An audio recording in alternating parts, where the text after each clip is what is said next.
ધોળ એટલે હમણાં તારું આવ્યું ધોળવા મને ધોળ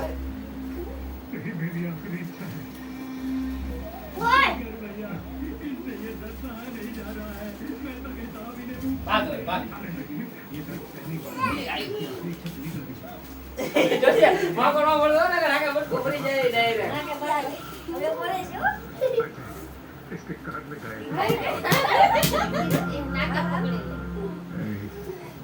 जानता हूँ सुंदर किस वजह से है अगर हाथों उसके पड़ा क्या उन्हीं हाथों से तुझे अजमत है જોડો લઈ ગયો જો तेरे पास कल नंबर आएगा हो गया